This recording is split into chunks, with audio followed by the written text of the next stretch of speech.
The advice and opinions expressed by the host of Autism Live and her guests are meant solely as suggestion and should not be in any way construed as child-specific advice. The Center for Autism and Related Disorders advises working with a board-certified behavior analyst who has experience with autism before starting any intensive behavioral intervention. Any choices you make in determining your child's treatment are completely at your own discretion.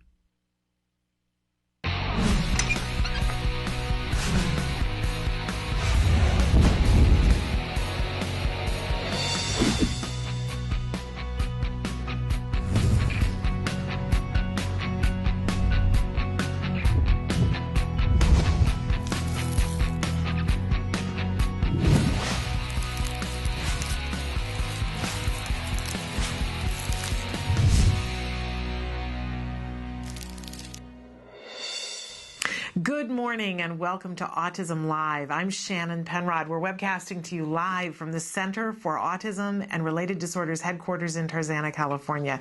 It's Wednesday. Wednesday's my favorite day of the week because first we have Ask Dr. Doreen and then we have Let's Talk Autism with Shannon and Nancy. So in just a moment, we are going to be joined by the fabulous Dr. Doreen Grampachet, a true visionary in the field of autism, an expert with multiple decades of experience working with our kids, and she will be answering your questions live here on the show.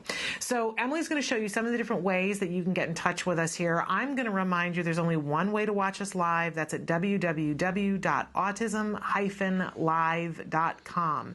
When you go there, there's a lovely white box that says questions that we're answering right now. Put your cursor there, type away, hit enter, and it will appear magically on our screen. By the way, you can do that at any time. We're leaving that feature open 24 hours a day, 7 days a week.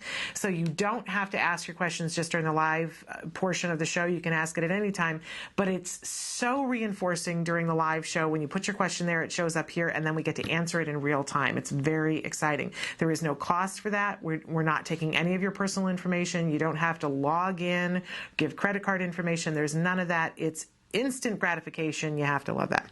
So without further ado, it's time for Ask Dr. Doreen.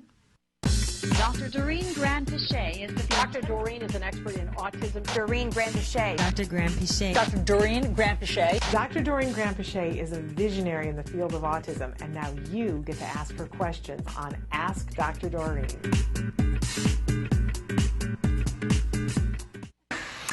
Welcome to Ask Dr. Doreen. Dr. Doreen Grampachet, welcome to the show. Thank you. Good morning, Shannon. So thrilled to have you here today, and I'm excited to answer a bunch of questions live, but we always want to remind people that you're not giving child-specific advice. Right. In fact, no one on the show gives child-specific advice because that would be a disservice to our children. Yeah, correct? we'd have to be very careful with that, and there's really no possibility of giving child-specific advice before having met the child. Right. So right now we're just going to answer as best as we can, hopefully help our parents guide them towards some of the things they should be doing for their kids, and maybe answer some questions more in a general sense. Absolutely, but this is a great opportunity for you to be able to ask someone with your extensive knowledge Thank you. These questions. So thrilled, and we've already had a bunch of questions come in through the night. I love the fact that you guys are using the live feature 24 hours a day, 7 days a week now. Let's start with a question from I believe this is a young woman. I'm 23 years old with Asperger diagnosis. I like the way I am, but would like to have friends and a boyfriend. Not so easy. Don't know what I'm doing wrong. I'm good on the computer. Is there an online class I can take to help me? Good Lord. Have I ever been stumped by a question? I don't know. Let me just think. That's a tough one. First of all, I'm not sure what's out there to help this person. I'm trying to go through my head and think of, is there anything... You know, it's funny, Shannon, because we do have a lot of adult Asperger's people asking us, how do I get a girlfriend, for instance. That's, I think, even harder than just how do I get friends, or what is wrong with getting friends. I think that if, you know, it sounds like this person is very functioning almost normally in many ways, and perhaps what might benefit you is some of the books that are out there for all of us, and like, for instance, Dale Carnegie's what is it? How to Make Friends. How to Win Friends and Influence People. Right. So there are books out there that kind of talk about what types of things actually bring you friends as a whole. That's easier to do because I think there are certain rules about that. Like you could say, empathy, the development of empathy, or having some sense of being able to see other people's perspectives, being able to have empathetic towards people's needs and issues. Those types of things tend to increase your friends. Being non-judgmental. There are certain rules that you can follow, and that's easier. In terms of relationships, excuse me, I don't think there are any rules. I mean, I think everyone has problems with relationships to some extent. I think and I definitely think you have to get a little bit better at just having friends first, and then hopefully someone who is a friend then goes beyond just friendship, and then you develop a relationship, because I think that relationships should be formed based on friendship as well. And so I think you take it a step at a time, and perhaps you start out with just general, self-help books like Carnegie's or any others that are out there on how to make friends, because they're just, there's a series of things that you have to keep in mind and try to do those things. And then relationships, there's so much that you could be the perfect friend and the perfect partner, and yet you will possibly come across people who have their own issues, and your relationships may go up and down, and who knows, so it's harder to have the right expectations from just following a set of rules. Absolutely. And it's a hard one. It is a very hard one, and I'm not aware of an online class, but there are a couple of places if you're good at the computer, there are places where you can meet with other individuals that are on the spectrum and have conversations and make friends, and sometimes make connections. I mean, we certainly have heard of people hooking up on the Hotspot. And also wrongplanet.net. We have Alex Plank on the show on a regular basis, and he has a very interesting site that's just about Asperger issues. That's awesome. And that you can connect with people and ask questions and make friends. And even, we've shown it here on the show before, Alex did a video on how to flirt. It's really cute. It's just the sweetest thing. That's awesome. Where an expert in the field teaches Alex how to flirt. That's terrific. So, an interesting way to connect with people. And then in your travels, if you find a class online, let us know. Let us know, we'd like to know about that. Right, absolutely. Okay, let's take a look here. We've got another question that comes in parts. Thank you for all you do. Oh, we darted on that one. My question is, how can we ever thank you for what you have done for our child and countless other children? Oh, that's so nice. That's a very sweet one. Thank you. A person who wants to know, how can I get my husband on board? He still thinks our son is just fine and will outgrow this. That's a hard one. Yeah. Oh, gosh. People are convinced by different things. You know your husband better. Sometimes people are convinced by standardized testing, so that might be a good way to go. Sometimes parents think that their child has very minimal issues, and when we do standardized testing, so like language testing that are normed so that you can have a comparison of all other kids that age. That helps, because then it's just, it's kind of like a score, and the score is, if it's 1 or 2 standard deviations below the norm, then it becomes something real. There's tests for everything, standardized tests for everything. You would need an assessment center or a psychologist who knows autism. Our assessment centers are very, very good, and I recommend that you do contact us if you are our assessors actually travel to many states. Not all states, because we have to be licensed in the state that you test. If you come to California, obviously we're happy to assist you and do assessments, but if your husband's not on board, I doubt that would happen.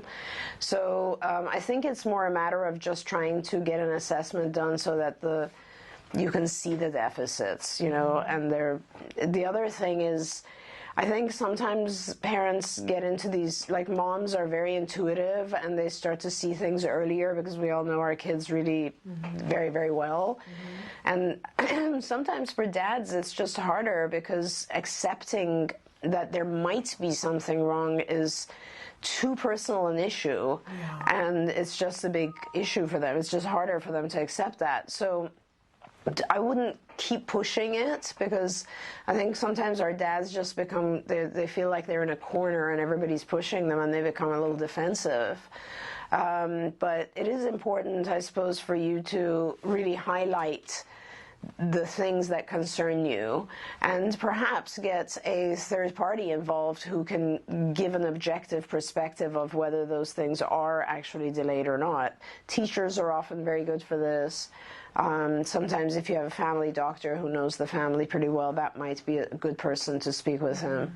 I know you're doing a segment for dads, aren't you? Yeah, we're doing a dads roundtable. I really feel like this is a portion of the autism community that doesn't get enough light shed on it. That it's a different experience for the dads. I mean, it would be very easy for me to sit and say, oh, it's the same thing, but it isn't. It's a very different experience for the dads. And we've heard that time and time again, and yet I really am looking forward to, we're having 5 dads sit down and talk about what it's been like. And they're at different places on their journey, and we're going to be thrilled to show that to you guys in about a month and a half.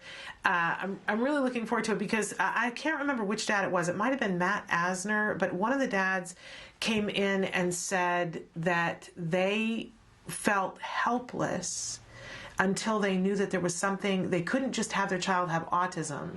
They just couldn't deal with that until they knew that there was something they could do to help them. Right. And then they could get on board. And that's so, it makes sense perfectly, right? I mean, you don't want to, most of us are, we might be overwhelmed with a diagnosis, but as long as we know that there's some problem solving or some way to come to a possible solution or help it, then that empowers us. Yeah. And you just feel completely, and that's the biggest issue for dads, I think, because the dad's role, I think, in the family, a lot of dads tell me their thing is, protection and taking care of the family and safety and making sure that everybody's okay. And when someone's not okay and the dad is completely left helpless, exactly. I don't know what to do. I don't know what to do. That's just so overwhelming. It is. It is. And they blame themselves, I think. And I think for women, it's socially acceptable for us to have a few tears. It's socially acceptable for us to get angry and have a moment and express our feelings, and it's socially acceptable for us to sit down with other women and say, I'm having this kind of a day and it feels like this, and we get at least a little bit of an outlet, hopefully. But for the dads, we keep hearing that it's very much the silent, the strong silent thing, that they're feeling helpless but holding it all in. So I'm really looking forward to what our dads have to say and listening really hard, because I do think it's a particular kind of hard for them. It absolutely is. And it's interesting because when I've had single dads, they do everything the moms do. Yeah. I mean, they just become like one of our moms, But when you have partners, husband and wife, mom and dad, moms very quickly fall into a certain role of just let me do whatever I can do. Yeah. And dads will often be the ones that are like, okay, she's taking charge of this, I will kind of just be on the outskirts more, and they're less involved. And a lot of times I think I think they take it upon themselves, like they feel guilty, or they feel like they haven't been, they haven't done what they were supposed to do, or somehow it's their fault, or those types of things. Do you know Moira Giammatteo? She's a TACA mom. No. And we've had her on the show before. She and her husband do some seminars together. And one of the things that they talk about is that there's always a project manager for autism. And that if you decide... Yeah, that's good. Isn't that? and if you decide who the project manager is, but that doesn't mean that the whole weight of it falls on them, but that Right. you designate and say, and that a lot of times, not always, but a lot of times the mom is the project manager for autism, but, the dad is busy keeping the roof over the head. That sure. it sort of, shakes down that way in a lot of families, but not in all of them. But they do a really great lecture about how you weather that. Yeah, that's right. Because, it's tough. Oh, it's tough. It's tough.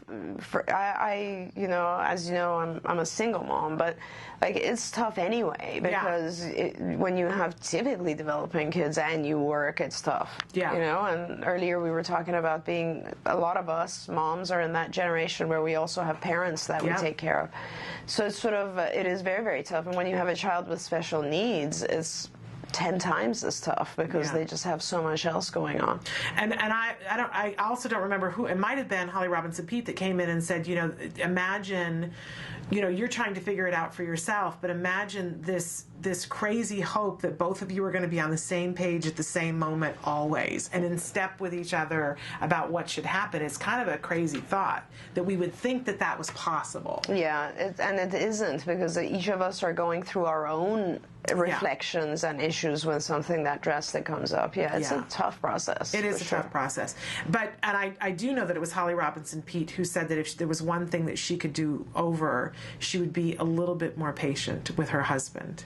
Right. And didn't Rodney Peete write a book about this? Yes. He's got a great book out that's a great gift for Father's Day. If you haven't already gotten a gift, that would be a great gift to give this dad. Right. To see, because it brought Rodney Peete to his knees. Yeah. He had an idea that he was going to have a son, and his son was going to be the captain of the football team. I know. Because he was Rodney Peete. Right. And he was impervious, and nothing was going to happen to him, and it brought him to his knees. Right. And, it's a very to-the-bone, honest book, but it's a great book for dads to read so that they don't feel alone. Exactly. And we've had some amazing, amazing dads for role models. I mean, Joe Mantegna, Gary Cole, Matt Asner, Absolutely. Ed Asner, who is both a dad and a grandfather of a child on the spectrum. Right. And they all have done interviews that either with us, because we've done interviews with all of them, but you can also find on YouTube where they talk about how they felt and the denial. Right. We talk about that river in Egypt that we all like to float on. Denial. No, it's very true. And it is a very common thing, actually, with, I think, and I'm not sure why, it has something to do with just early, when we're developing as girls or boys, boys tend to procrastinate a lot more. I think it has something to do with what they're gaining internal reward for. Girls always have this need or desire to please their parents. Boys not so much. And so over time, as we grow adulthood, usually men are, it's easier for them to procrastinate. And when there's this whole kind of, there's two of you in a relationship, women are so immediate to jump on board and start doing anything. It's kind of like, let me just try to swim even though I don't know how to.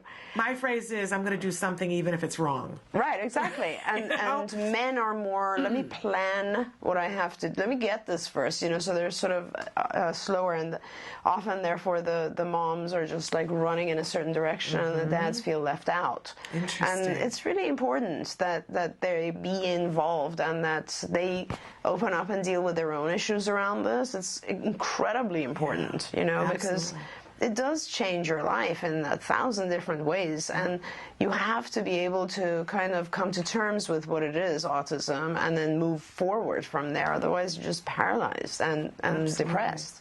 Absolutely. Some of the best advice I ever got, and I wish I could remember who gave it to me, but when Jem was diagnosed, and someone said, hold on to your husband, and they said, and I mean literally hold on to them, and they said, think of making letters of the alphabet, and that as a husband and wife, you always want to be at least in the shape of an H, so that you're standing erect and holding hands, but when things are difficult, put your heads together and be an A. Yeah. Oh, that's nice. And I always have thought about that. We used to have a little sculpture sculpture in our house of two people holding hands and being in the shape of an A.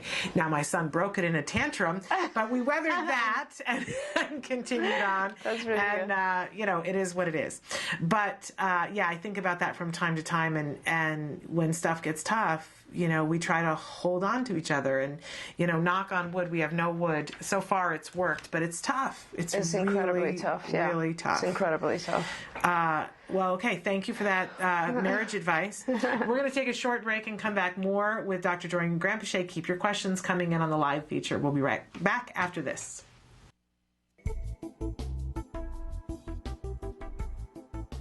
Skills is an online program that provides assessment, curriculum, positive behavior support planning for challenging behavior, and progress tracking, and it does this all in one place. The Skills Assessment and Curriculum addresses 8 areas of development, which even includes advanced higher level areas such as executive functions and cognition, which pretty much makes Skills the only ABA-based set of curricula for teaching more complex skills, things like problem solving, planning, self-management, perspective taking, and even inferring and predicting others' private events. Skills is a 4-step system. Step 1 is to add the child to your account. Step 2 is to start assessment. The Skills Assessment is the only ABA-based assessment with psychometric research demonstrating the language subscale to have excellent reliability. Every area of human functioning and typical child development from infancy to adolescence was researched, making the Skills Assessment the most comprehensive of its kind in the world, and we're quite proud of that. Skills is easy to use. Simply click Start Assessment and begin answering questions. Or simply type in a keyword, find specific activities to assess, and add activities to treatment. Step 3. Choose activities. Once you've completed the assessment, Skills selects from a pool of 4,000 activities categorized by age, level, and skill type to provide you with exactly those activities each child needs. Start by choosing a curriculum, then a lesson, and finally an activity. Click the information icon to view prerequisites, ages in which targets develop, examples, and IEP goals. Click the video icon to watch a short video. Once you've identified an activity you want to teach, adding activities to treatment is a snap. Step 4. Start treatment. Here you can access customizable activity lesson details, add your own customized targets and exemplars, and edit an activity status such as introducing or mastering it. You can even print handouts such as worksheets, tracking forms, visual aids, and other materials. Skills also offers multiple progress charts mapping curriculum progress, lesson progress, and cumulative number of activities and targets mastered over time. The Skills language curriculum is categorized by verbal behavior type so that users can identify progress for verbal operants, such as echoics, mans, tax, and interverbals. Skills is one of the only programs that provides the ability to write behavior intervention plans, or BIPs, for challenging behavior. With just a few clicks, the outline of the behavior intervention plan is written for you and ready to be printed and implemented. You can learn more about Skills today and get started by visiting us at www.skillsforautism.com, or you can call us at 877-975-4559. Skills. Progress starts here.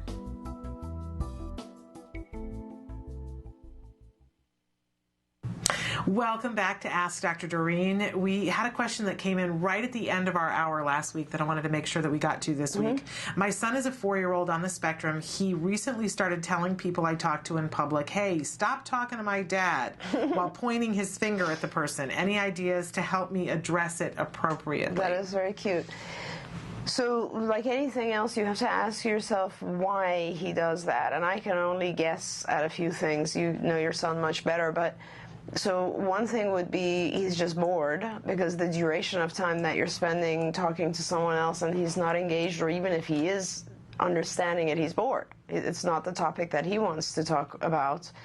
Another concept could be that he doesn't want to lose your attention. So you're attending to this other person, which to him means he's losing your time and attention, which is kind of the same thing. He wants you to be engaged with him. And, I mean, there's two sides to this. One is you want to teach him not to tell people, don't talk to my dad. And the way to do that, obviously, is to show him that it can be a very short-term thing. So I would actually set up a scenario and practice it. So you'd have someone come up, and then you would just say, you know, hi, how are you? Fine, and so on, and then you'd go back with your son. And then you expand that a little bit so that the duration, perhaps, you want to teach your son essentially to be able to be patient and polite for, let's say, what is an appropriate time frame? I don't know, maybe 2 minutes, 3 minutes. It's up to you and your own family rules. And you shape that up. And essentially, you know, one of the things, you could do a million different things to let your son know that this is going to be a short-term thing. You start with a short-term. You could actually give your child an egg timer, and they can turn it over, and when that's finished, you're finished talking. And that way your child will learn not to interrupt or be impolite during that 3-minute period, okay? On the other side, you want to make sure that you're not ignoring the child being there. A lot of times we don't see our kids as, you know, if you're with another adult, and let's say they speak a different language, and you run into a friend or an acquaintance, you would most likely not stand there and talk to the acquaintance for 10 minutes. You'd probably keep it really short just to be polite to the friend that you're with, right? And we need to kind of be the same with our kids, I think. It's just important to, you know, not make them wait for a very long period of time. So you balance it out. You decide what is appropriate. Like I said, maybe 3 minutes, maybe 5 minutes, you know, and you teach your child that it's only ever going to be about 5 minutes. Yeah. And if it's going to be more, then you just want to make sure your child is otherwise occupied. Yeah. I mean, it's just a very basic, simple answer to that.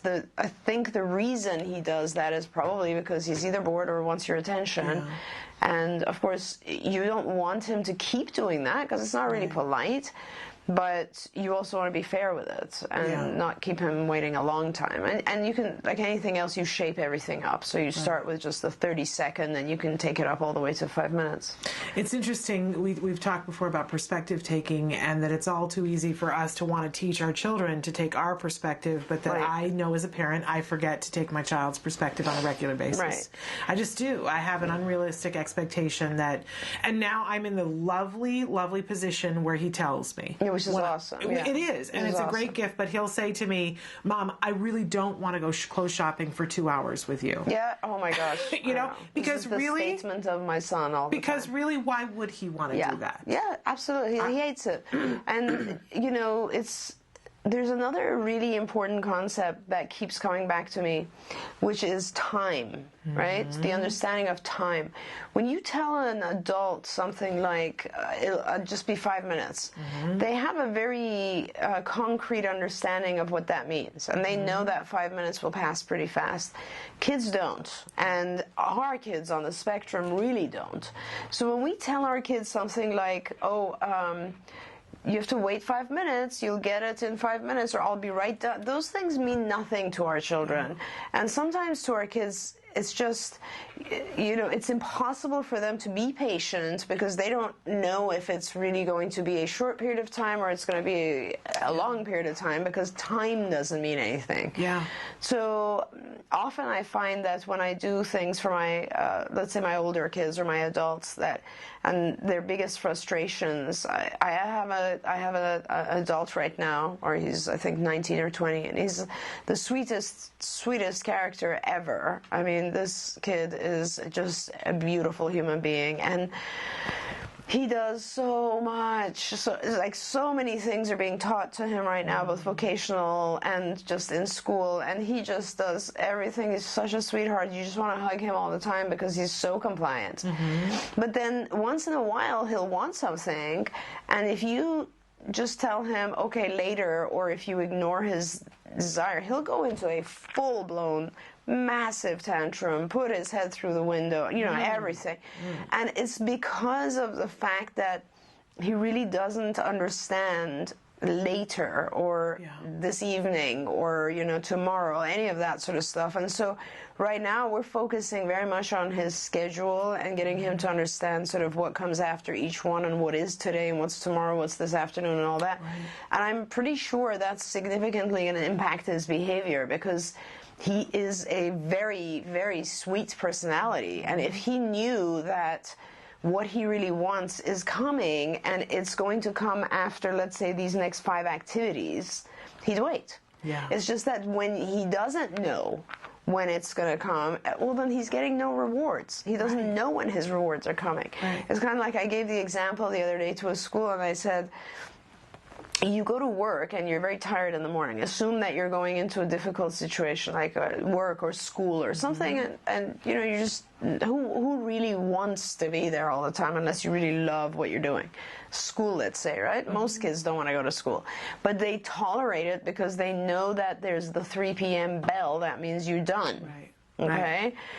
We as adults, we go to work and we might have an extremely exhausting night and we go to work and we're tired, but we tolerate it and we push through it because we know that we're going to be done at 5 or at a certain point. Right. There will be an end. There will be an end and I will be able to go home and sleep or rest or whatever it is, right? And there's a reasonable expectation of when the end is. Exactly. It's like you gauge your ability. Like if I was sometimes, and as you know, with my crazy schedule, if I have I know that my day is going to be a 12-hour day and then I'm traveling tomorrow and it's a nightmare and so on, I really have to work myself into it to say, I can do this. I'm going to go till Friday and I'm going to rest on Saturday. I'm going to be able to do it. Whether it's a day or 5 days, it doesn't matter. It's like there is an end. Yeah, and you pace yourself accordingly. Right. Right. And with our kids, I don't think they have that concept. First of all, kids don't have that concept as a whole, which is why typically developing kids are like, Mom, when are we there? When are we there? When are we there? So that's, a very good indication of that. But especially with our kids on the spectrum, it's not something they track well in their mind. So they have a very hard concept of what is 5 minutes, what is a day. Yeah. And so making them wait is a very hard thing. And that's why I always recommend visuals to help them, because that's why, my kids, I put watches on them very early, and I tried to get them to understand, just digital watches even, just the concept of, okay, see when this goes 5 minutes, and then just to get the feeling of it, or to put an alarm on the watch, or give them an egg timer, or just a kitchen timer, some visual aspect of time, schedules that show 5 activities and each activity is 10 minutes only. Those types of things are very important. Very interesting. There was just a show on the Fox network the other day about the brain and how the brain perceives time. Right. And it's a fascinating, and they had all these little, it was a test that you could take to see how you perceive time, and then they would break down the science of why it was happening. It was fascinating. I've only watched the first half of it, but I watched it with my son, and because he loves to see all those types of things. And it's very interesting how we all perceive time and how inaccurate all of us are, but then add autism onto that and it's gonna be exacerbated. Yes, and also of course the perception of time varies significantly based on what you're doing. Absolutely. Right? If you love what you're doing, time flies. Yes. If you don't like what you're doing, time is I remember, Shannon, nowadays I come to work and I don't even know how 8-10 hours goes by. I really don't, because I'm just running and I love everything I do and it's so busy. And I remember when I was young, making donuts at UCLA or something, and I swear it felt like 15 minutes was a century because I was so bored, so. Absolutely. Well, really important though that we take our kids in a perspective, their perspective of how long it seems, because when we're standing there talking to somebody, what are they doing? Right.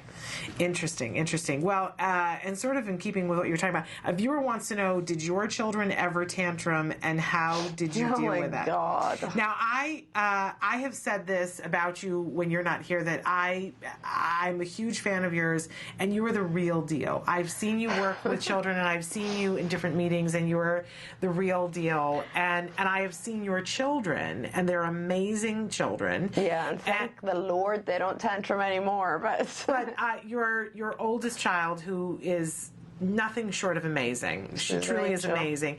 And she had told me a story recently, and you said that it was all right if I share. Oh, of course. That she talked about a long, long plane ride that you were on, and that your youngest daughter had reached critical mass, because who wouldn't? Yes. And that at a certain point you got up and went into the restroom and closed the door, and everybody thought she was having a tantrum, but that you had said to her, just go ahead and scream it out. I'm going to stand here as long as it takes. Right. She was having a tantrum. She was having the biggest tantrum.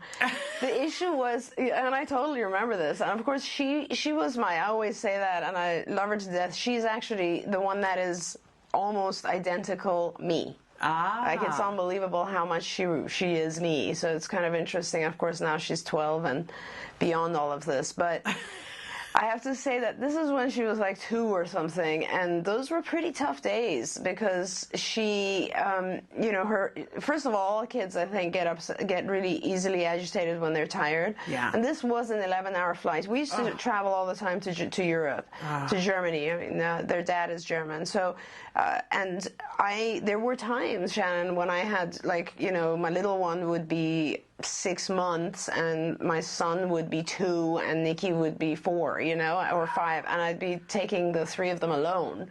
Wow. And in it for 11 hours, and you want to, like, kill yourself. I mean, I had all these little techniques I'd use. I'd go to 99-cent store and I'd buy 100 little things and wrap them all. In those days you could take foil and stuff them in a big bag, and like approximately every 10 minutes the kids would get to pick one, and it would take them a long time to open it and then play with it, and that's how we occupied ourselves.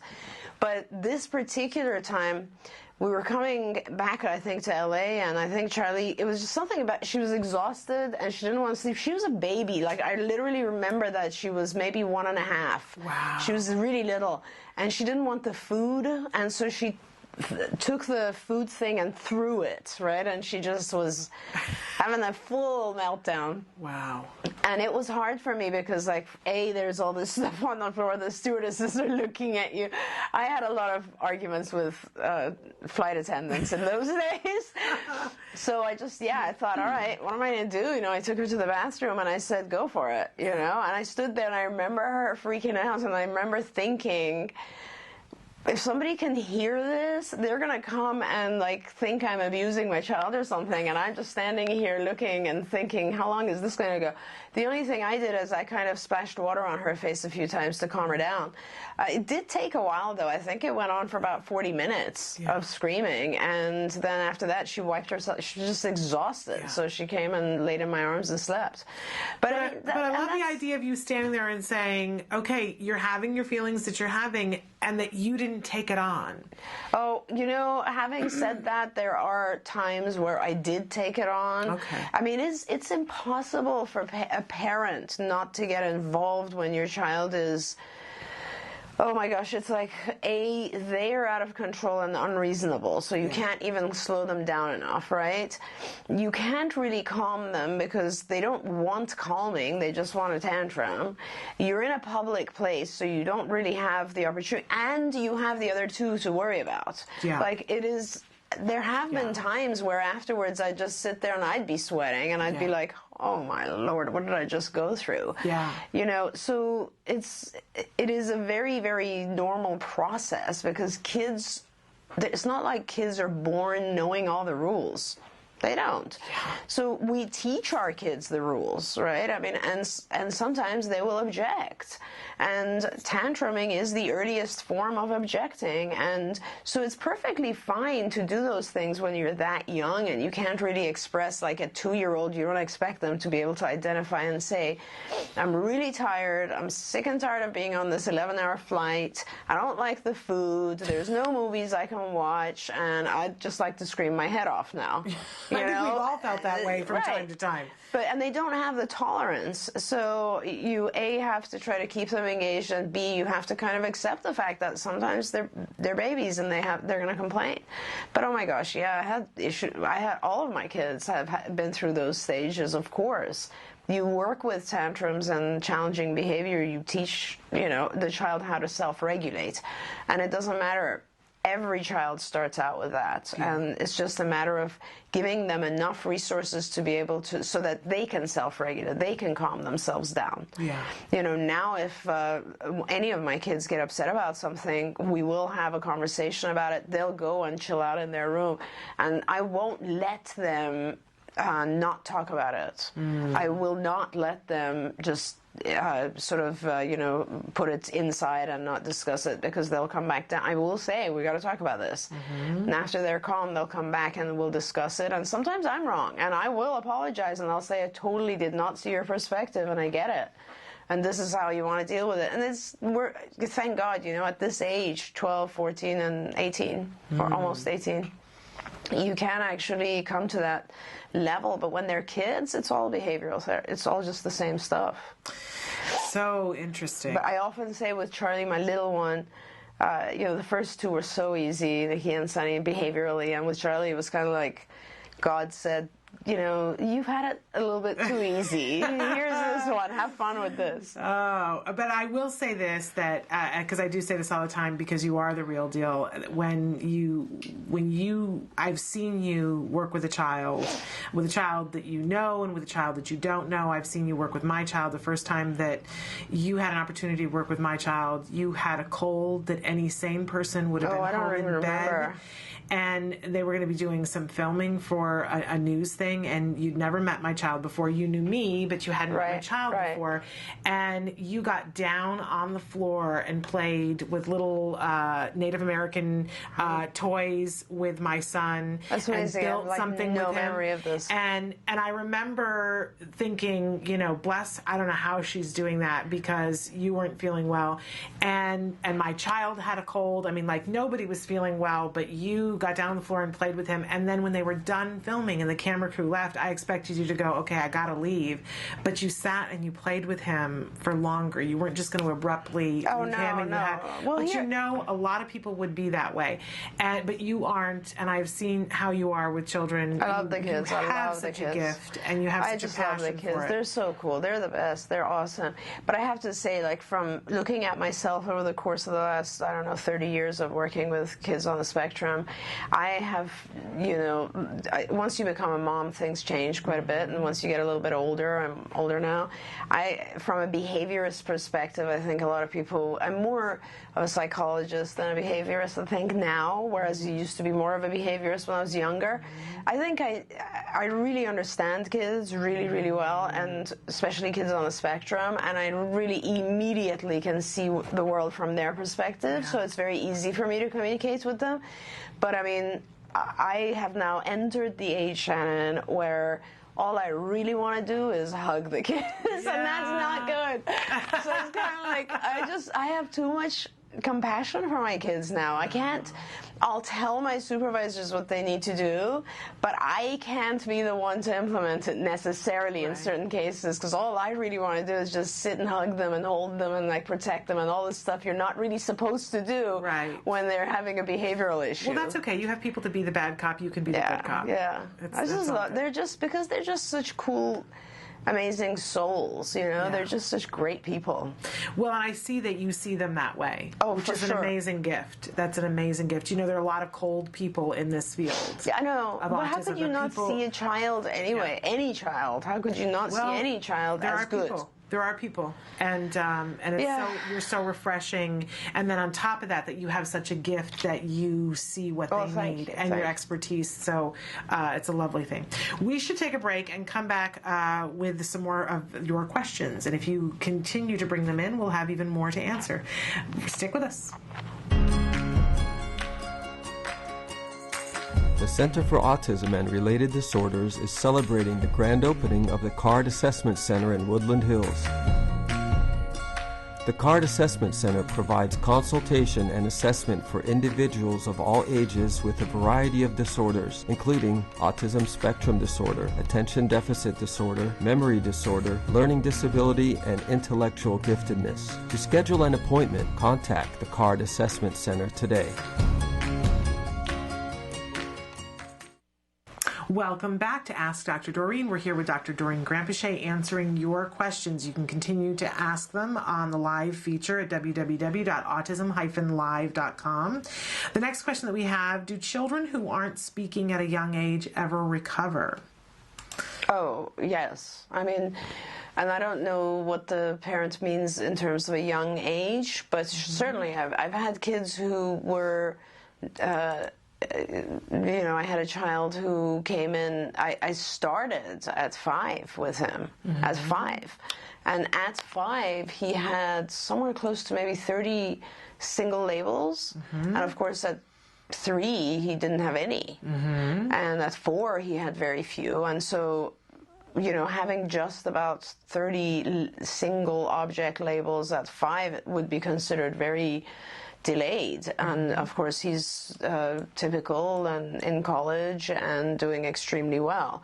So yes, you do recover. I've had that happen a few times. The verbal thing, typically what they say, I guess there was this test that was made at UCLA called the Early Learning Measure, and the development of verbal skills once you are in a good behavioral program is pretty critical to recovery.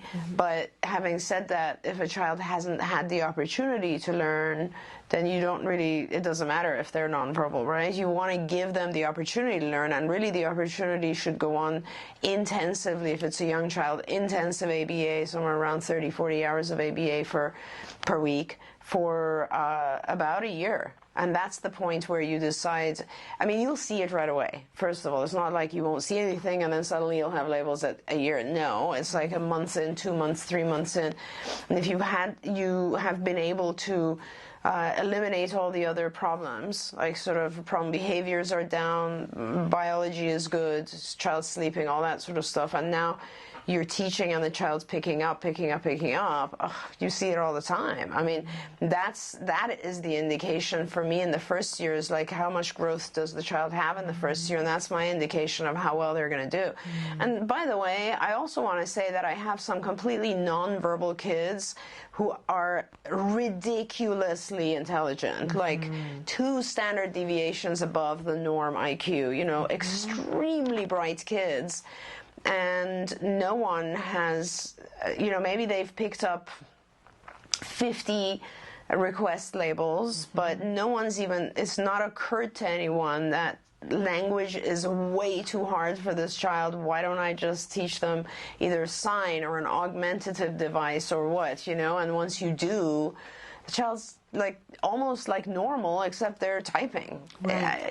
So you just have to give the child every opportunity, I suppose is what I'm saying. You don't have to be verbal. So, but if you're talking about full, recovery, then that includes verbal. And usually within 6 to 12 months after an intensive ABA program, you can see if there's been adequate growth in language. And if not, then you're going to be switching gears and going into sort of a nonverbal type program. But even then, as you were saying, those individuals can get to the point where they have functional communication. Oh, there's no question about that. It's just that, social skills development becomes very, very hard when you're nonverbal. Unless, and we've had this happen as well, but it's much less frequent, where the child is able to communicate now, and now their social environment becomes sort of a school for hearing impaired kids, for instance. And then they become more infused when they're in that program because all the kids are communicating that way. Right. Otherwise, you take a hearing impaired child or a child who is nonverbal and has some form of autism, and you place them in normal environment, well, the hearing impaired child won't interact either. Right. It's just, that's what it is. Right. Interesting. Very interesting. We've had 2 different questions about, one about movie talk and another one about how to get a 4-year-old to stop self-talk. Right. Okay, so I'll try to not go into too much on this. So movie talk, And self-talk might be even similar, because I don't like, okay, so movie talk is generally just repeating things from movies.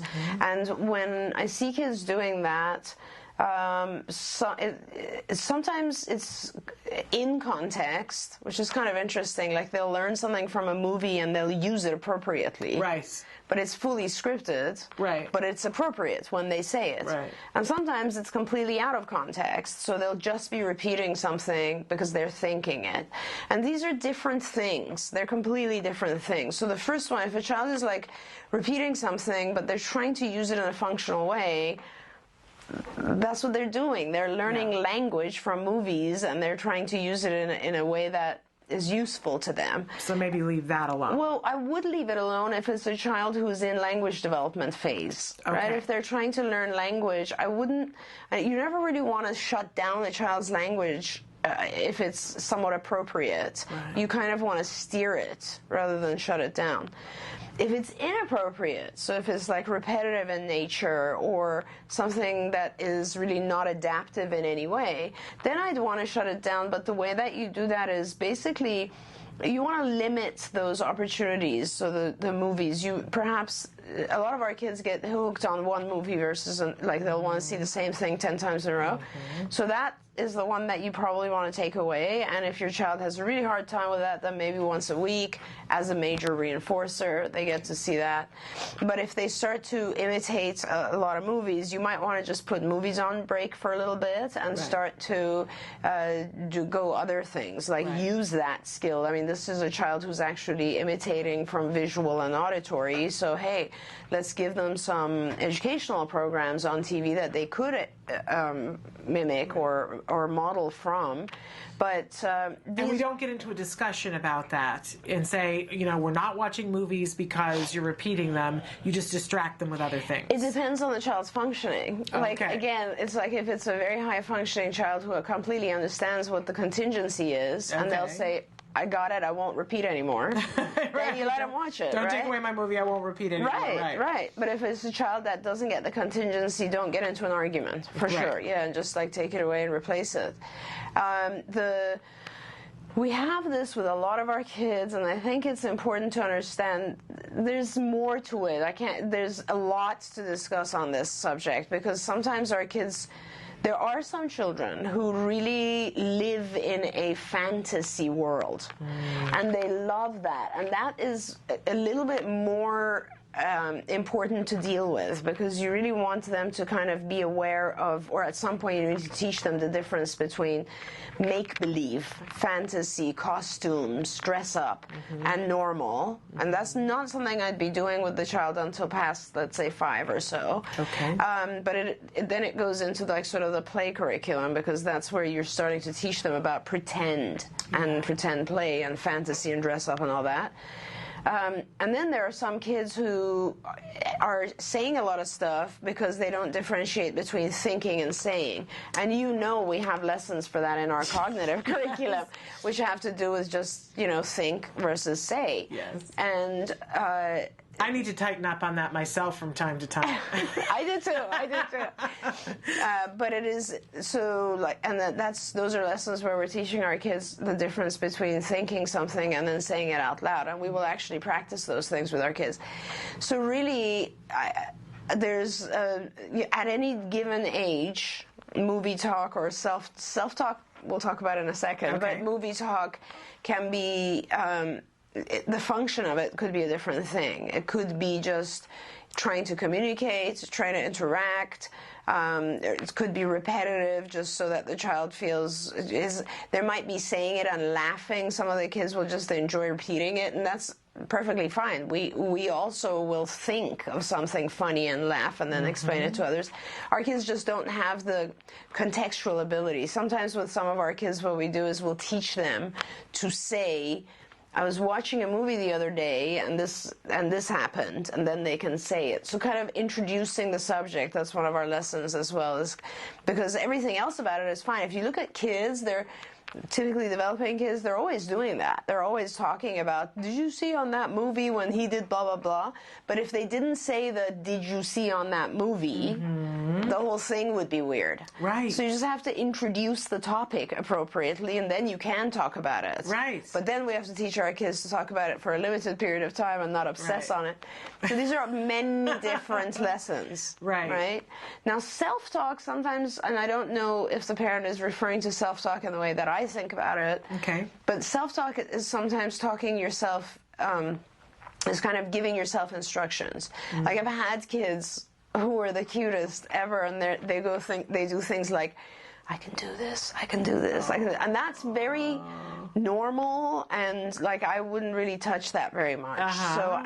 So other than that, I'm not sure if the parents who mentioned self-talk is really also referring to movie talk. They might also be talking about echolalia. I don't know, like repetitious sounds or words. Okay, interesting.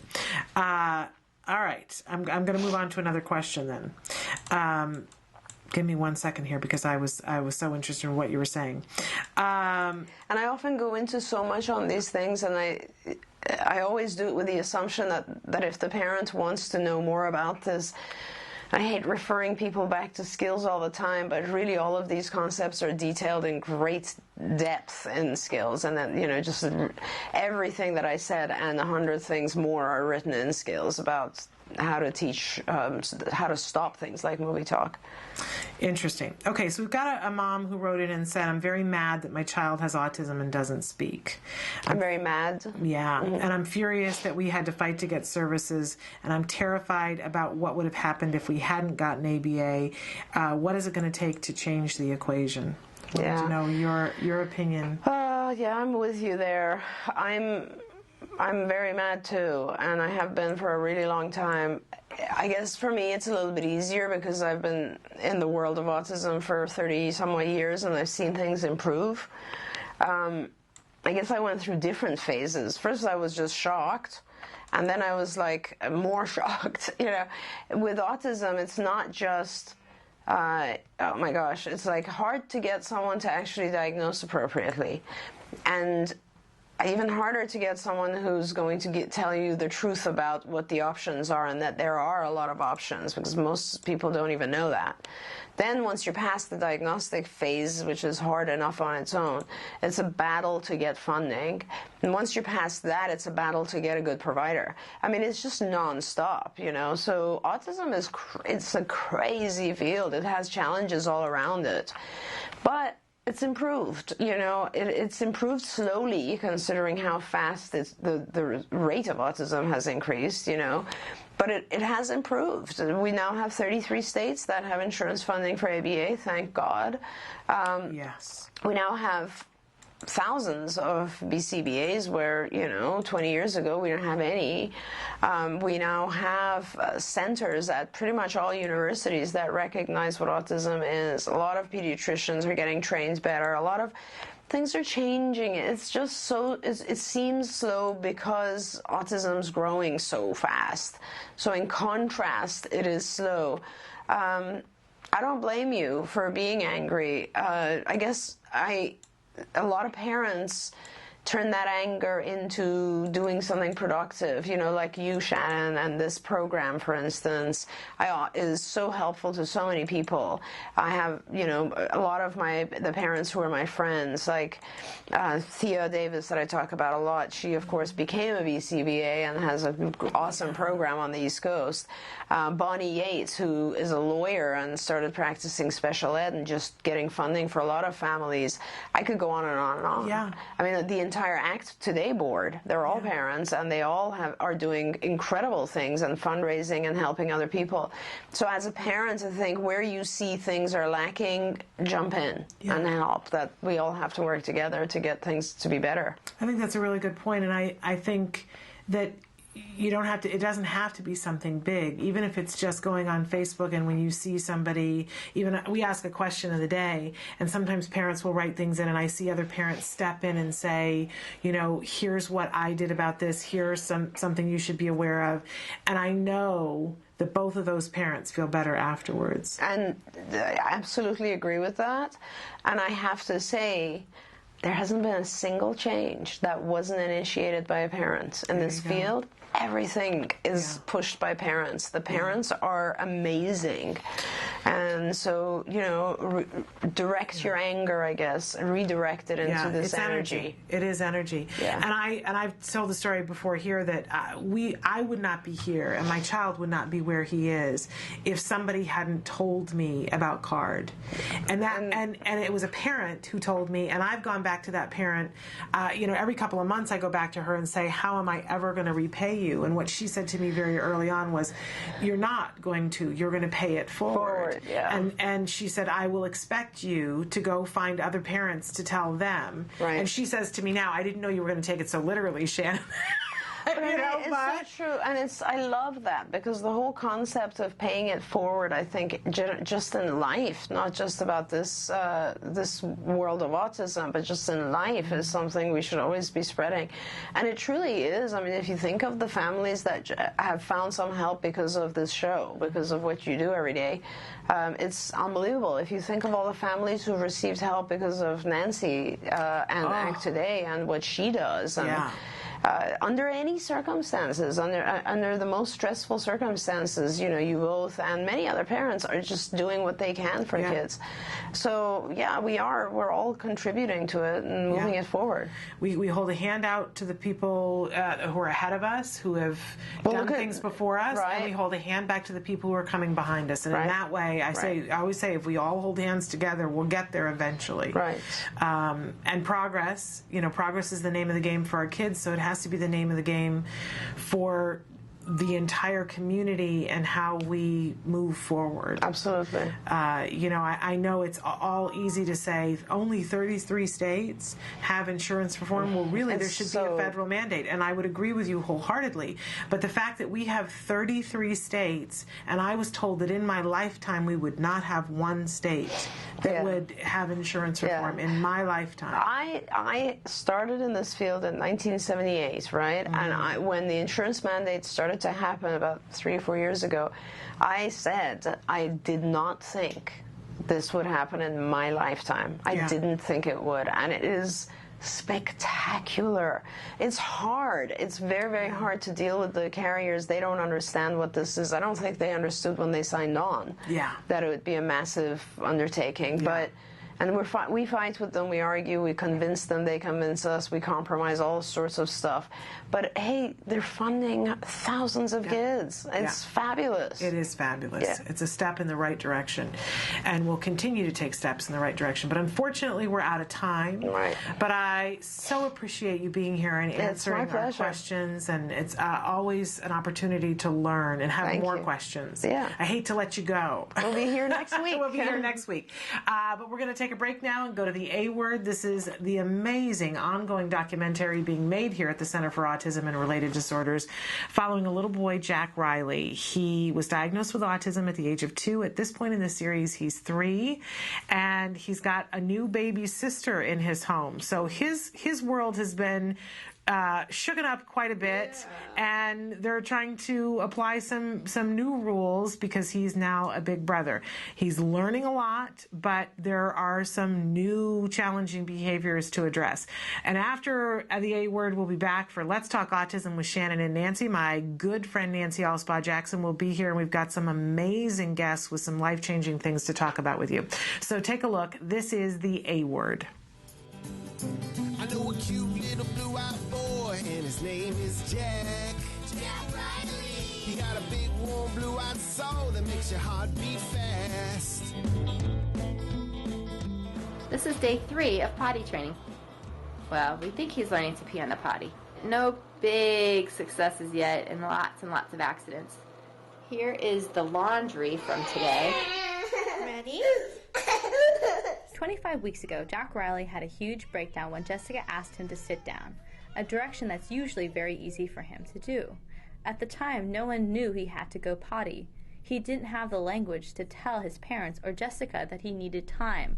Jack, what are you doing? Pooping. You're pooping? Oh, okay. Jump to 4 weeks ago, and you can see he is now able to communicate what he needs when a demand is placed on him.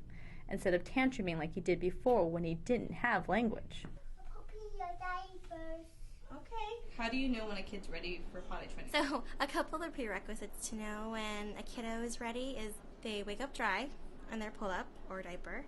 And when they do go in their pull-up or diaper, like during the day when they're awake, they let you know that they want number 1 or number 2, depending on what it is. It's like you have no choice but to pee. Let's do it. Help. No, I can't help you pee.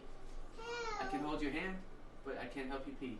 So the purpose of the potty log is just to see how long it takes them as soon as they sit on the potty for them to actually urinate, and the amount of time that he's able to hold his urine. And with the log, we're able to visually see how long it takes them each time, and if they have accidents or not.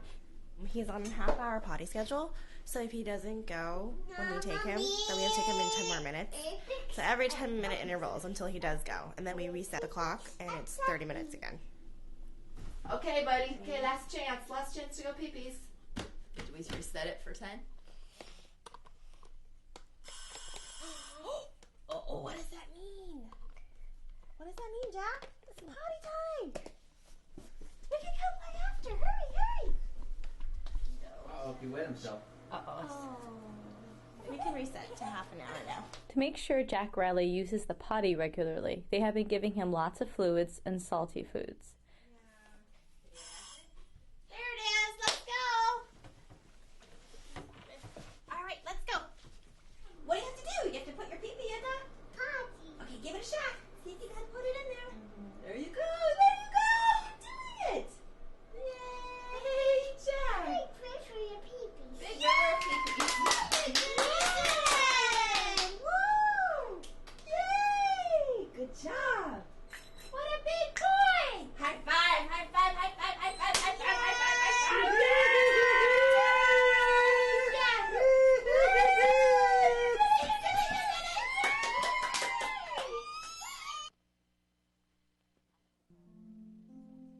Currently, in the United States, 1 in 88 children is affected by autism. 1 in 88 means something different when your child is the one. Recovery is possible.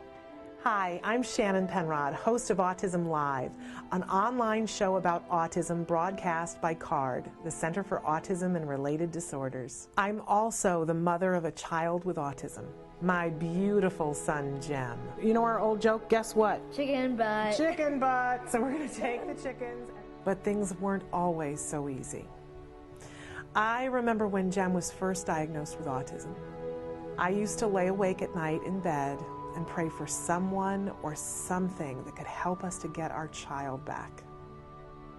My prayers were answered by Dr. Doreen Grandpichet and the Center for Autism and Related Disorders. CARD treats autism and other related disorders using the principles of ABA, Applied Behavior Analysis, which is the only scientifically proven effective treatment for autism.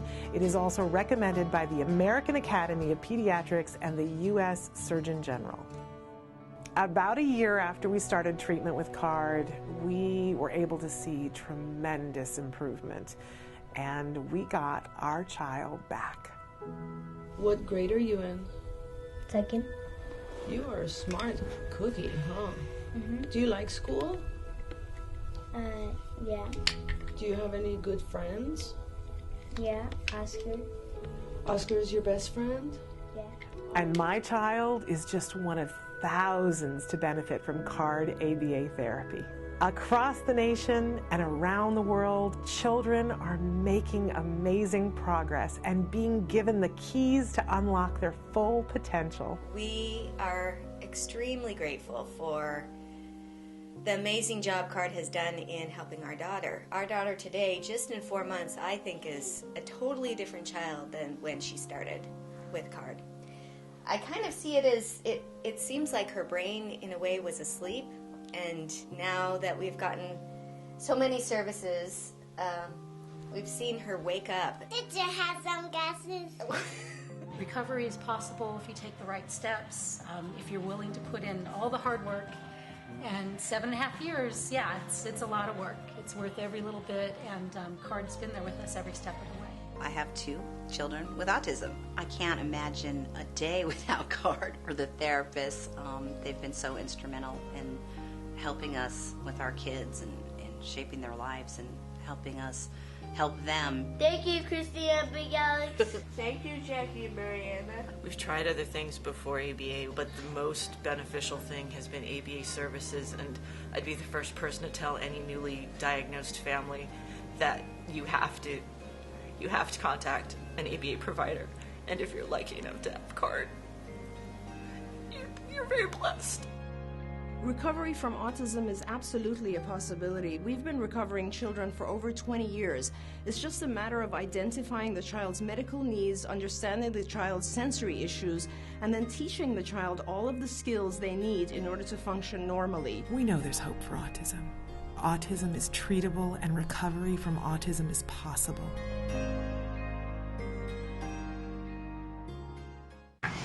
Good morning and welcome to Let's Talk Autism with Shannon and Nancy. I am Nancy Alspaugh-Jackson. And I'm Shannon Penrod. I was fascinated listening to Dr. Doreen today. Isn't she wonderful? I always, even though my son is in a CARD program, and I work with a therapist obviously every day, I always tend to, I don't know, when she speaks, I'm like, it's the guru speaking.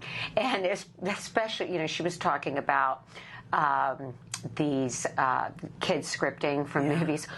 Wyatt is currently, he's always into scripting from a movie. And one of the more, it actually applies to real life though. He was in love with this movie called Mars Needs Moms. Yes. It was in and out of the theaters in like 5 seconds. And he loved that movie because the little boy Milo is forced to eat his broccoli, and then he feeds it to the cat, and then the mother makes him have a timeout, and then the mother is abducted by aliens after he tells the mother, I hate you. Right? And then he learns a lesson the hard way because he has to go to Mars and save the mom.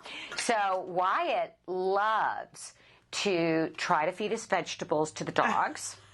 And then when he says, when I correct him and say, don't be Milo, he'll say, I can't, it was an accident. I'm sorry. Are you mad at me? Just like Milo says to his mother, Funny. So it actually works, and it sounds almost like a typical kid. So I'm like, don't raise your voice, and he's also into Shrek. There's apparently a part with the gingerbread man where they say, are you the gingerbread man? The one from Drury Lane? And he does that whole thing over and over. Funny. So I'm teaching him to say, instead of just out of the clear blue, because he'll say it out of the clear blue, he'll be somewhere and he'll go, do you know the gingerbread man? And I'm like, can you tell them, ask them if they know Shrek.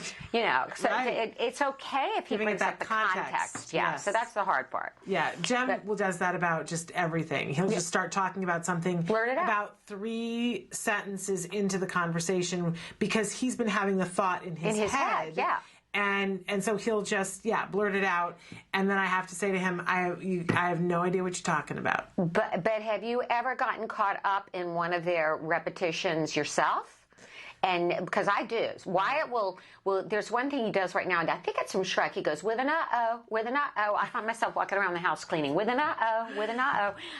It's just... There's the one cat that, the cat video online where the cat talks, and it sounds like it's saying, no, donut. And so we do that around the house. That's what we do.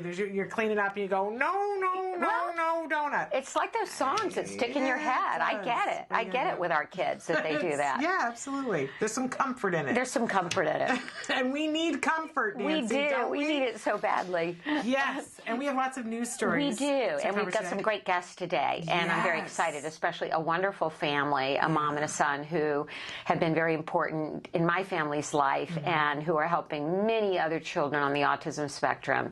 You want to talk about a feel-good story. This is a feel-good story. It's going to be great to have the Codermers here, Cole and Lisa. But first, we wanted to talk about, there was a new study that say that definitively, I guess, I thought it had been linked before, epilepsy and autism have discovered a definitive link for the first time. It's very interesting. Yeah. because we are hearing more and more families, and we were just talking about seizures with Dr. Doreen Grandpichet earlier today. We're seeing more and more families that are seeing that their child is having sometimes really small seizures. So this isn't as shocking as one might have thought, but it is interesting now to see the link. And the other thing is that I don't know that I'd recognize a seizure, because I've heard friends say that when their child had a seizure, they just kind of blanked. And, I think Wyatt's kind of blanked many times. Maybe he's had seizures and I have never even known it. I don't know. Well, and this was one of the questions somebody wrote in and asked, because they said that they had a friend whose child had been diagnosed with seizures in their sleep, and they wanted to know, what are the symptoms? And what are they? And she was saying, if you see a child who was making progress and plateaus, you need to start looking at everything. And one of the things to look at is whether you need to get evaluated for seizures. Okay. So when yet another thing for us to worry about. I know. It's on the list of things. It's on the list of things. Well, this says that this was out of England, and it's found that adults with epilepsy have higher traits of autism and Asperger's, definitively.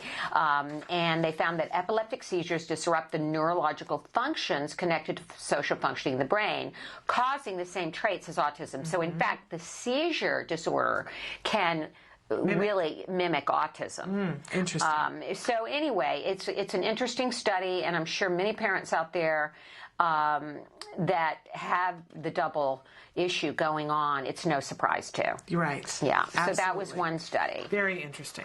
And then we have a couple of different stories that involve Autism Speaks. Yes, the media and the media. Yeah, they have a new initiative that is out that is specifically targeting Black and Latino families so that they can get diagnosis and early intervention. And I know that you are huge. We do as well. Yes. Well, we have the Acta Español program where we provide.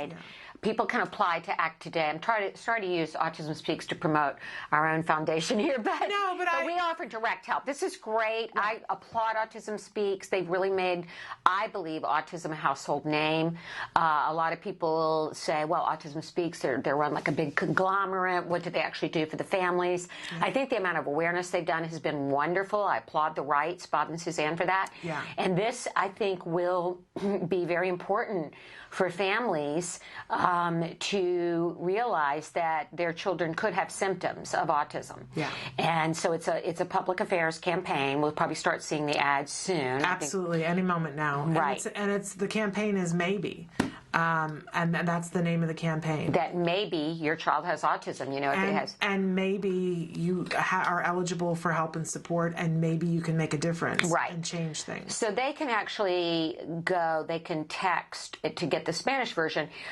We actually have a real person in our office, Carla Najera, who is bilingual and is Hispanic, and she is there to help our families that don't speak English. We also have an application in Spanish, and we have videos that Dr. Evelyn Garcia and Gabriela Tessier, who is an anchor woman on Univision and who is on our board and the mother of a child with autism, we produce a series of videos, and we have a series of guides, and we are looking at expanding this to do a conference next year. So we're trying to get real treatment to the kids. So if you are in the Spanish-speaking community, you can go to act-today.org, and you will find the Spanish version of the application, or you can call our offices at 818-705-1625 and ask for Carla.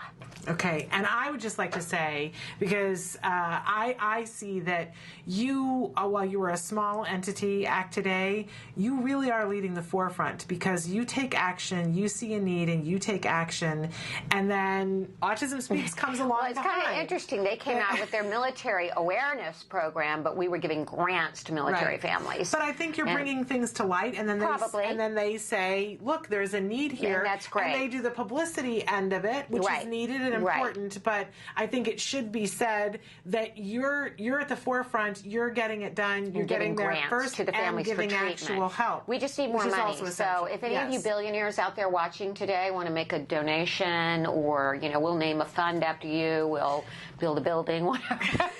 But we need more money. We want to give it directly to the families. Absolutely. And I think that that's important to be said, because you do give that real help and in real time. Yeah.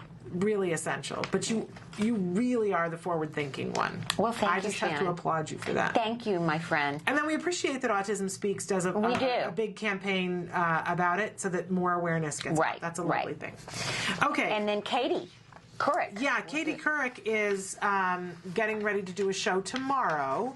If you watch her show, she's got a show tomorrow. I think I've got it here. It's called Living with Autism. That will be on tomorrow.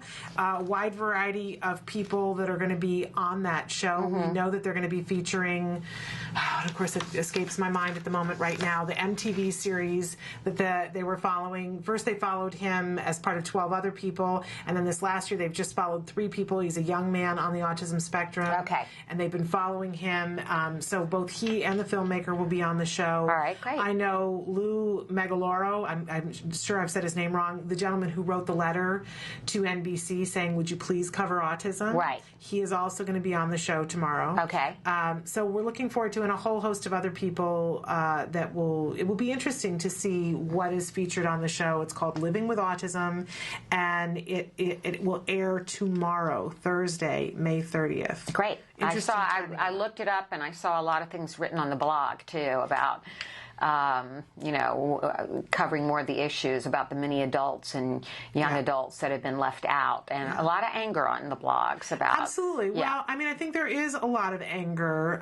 We had a mom earlier who wrote it and said, I'm really angry. Oh, I heard that, and I thought the response you and Doreen gave was wonderful. And, we're getting ready this summer to tape a series with me where I talk about my autism journey and really the progression of why it's relatively late diagnosis at 3, and then the search for treatment, which we didn't really get till he was almost 5.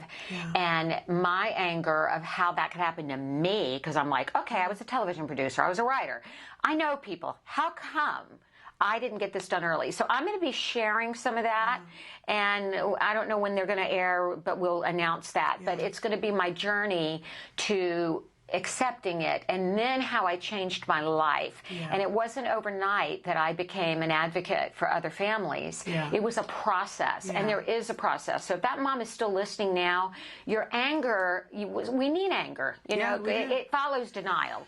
Anger follows denial, then follows acceptance, and then out of the acceptance, you can move on and make something hopefully positive out of it, because otherwise we're screwed. I mean, you've got to change a disability into an opportunity. You have to, for your own sake. And I love that is your platform, because it's a beautiful platform. Yeah, well, we got to do that together. We absolutely do. And then you brought a story, I think a controversial story. Yes. Share, and then I'll comment. Okay. The FDA has approved a study of ecstasy on patients with social anxiety and autism. So the FDA has approved this study. It could start enrolling subjects in several months, and it is out of the Harbor UCLA Medical Center. They're not sure how long, because they have to recruit subjects. They estimate 4 to 8 months. And ecstasy, if you don't know, is known as for being a clubbing drug, meaning a nightclub drug. And it produces a feeling of euphoria, mild hallucinations, but it also promotes a sense of social connection. And researchers hope it will help those with social anxiety. Now, there are versions of the drug, street versions, that are not pure. They have dangerous contaminants. They're going to aim to test the purest form of the drug, and they want to study it on 12 autistic adults as well.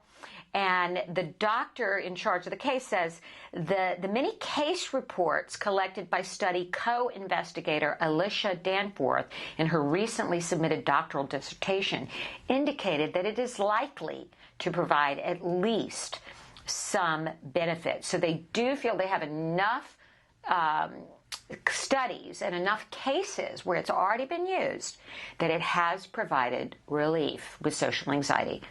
How do you feel about this? Well, the whole thing makes me furious. Okay. It just makes me absolutely furious. I think it's unconscionable. I'm offended by it.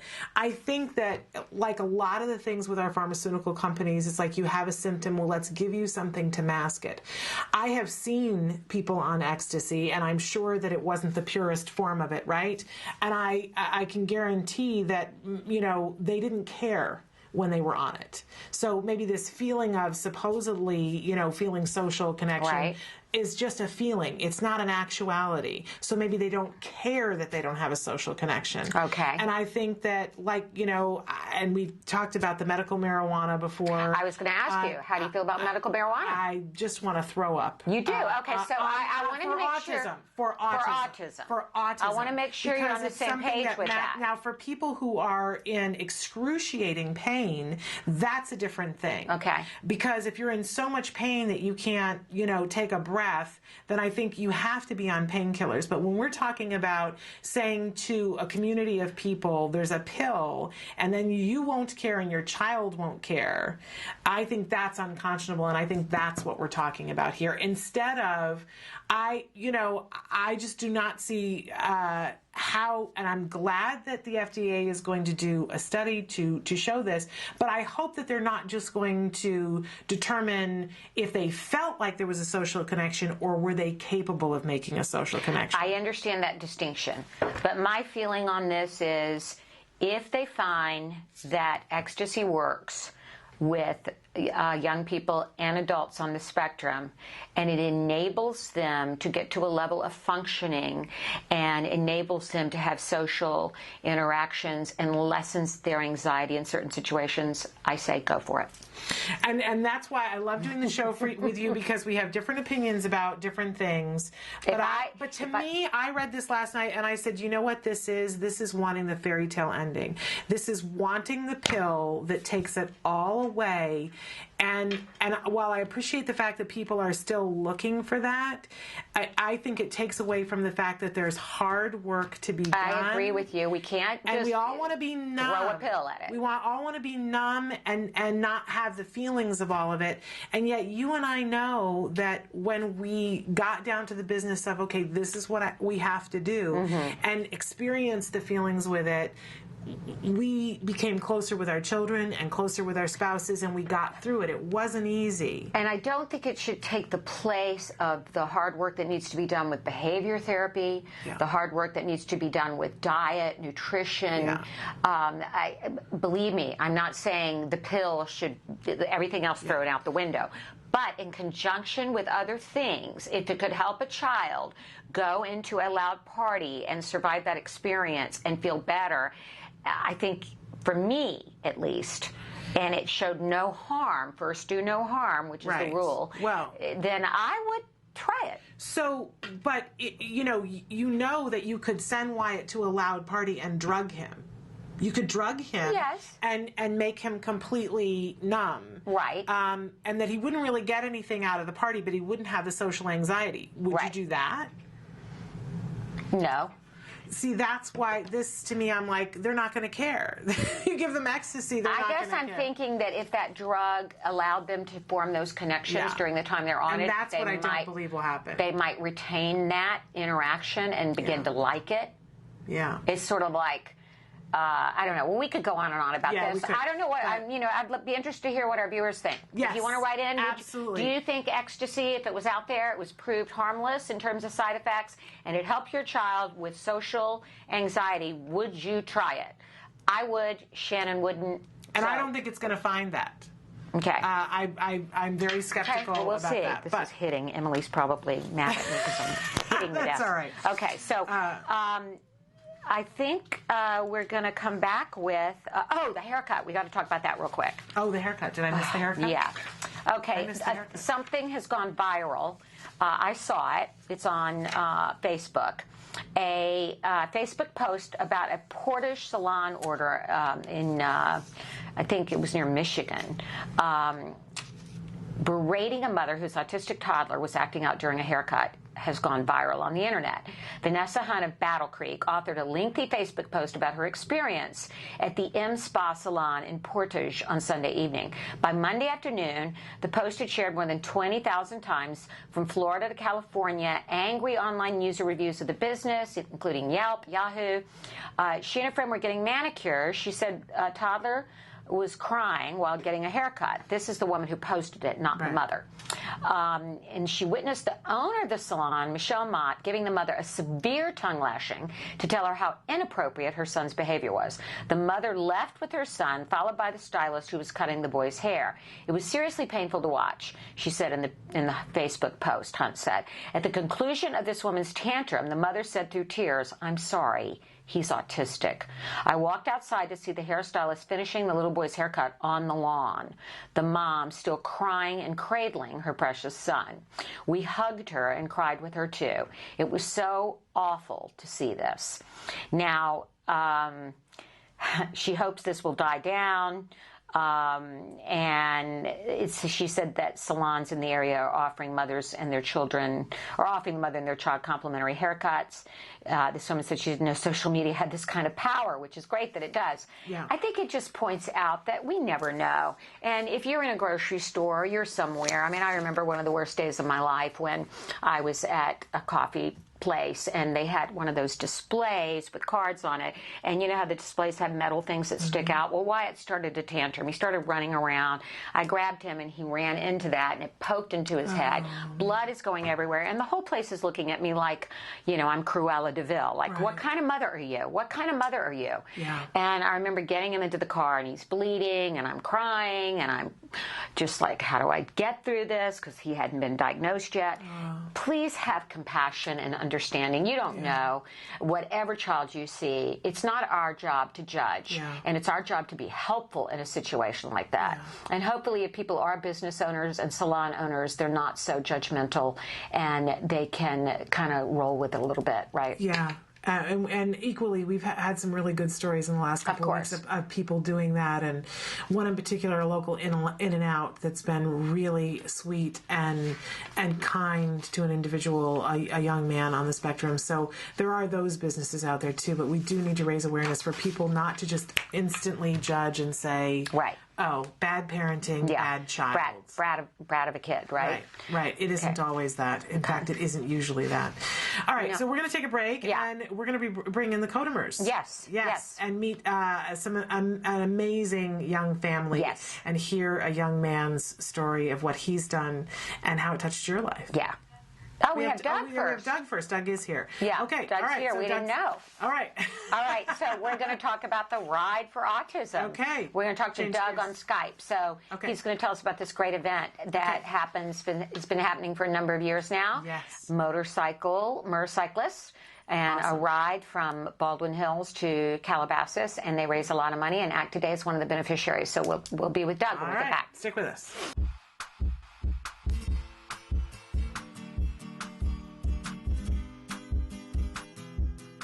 Hi guys, welcome back. For the month of May, I thought it'd be really neat if we made our own bird feeders. What's cool about it is once it's done and it's hung in your front yard, backyard, balcony, or whatever outdoor area that you have, your kids will be able to observe the bird feeder and tap when they see birds coming over and feeding from it. Like, oh my gosh, oh, so exciting.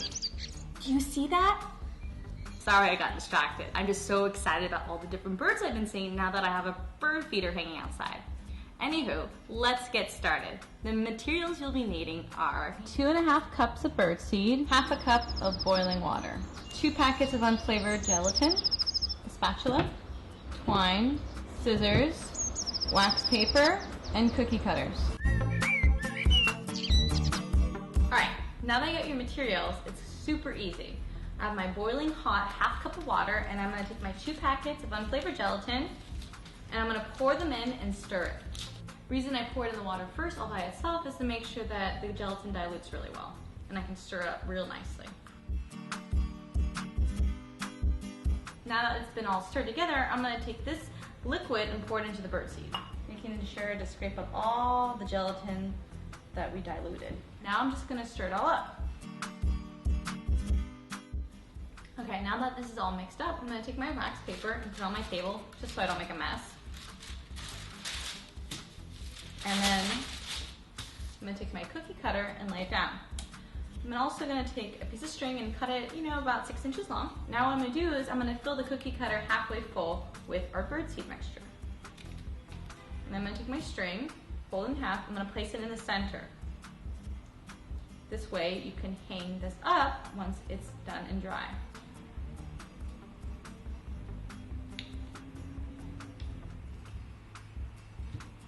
Okay, now that it's full, I'm just gonna pack it in.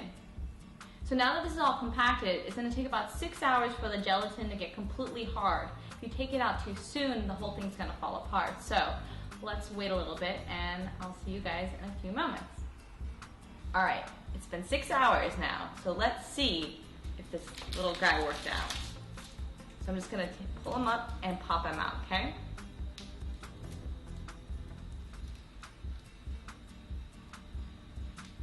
And here's my finished bird feeder.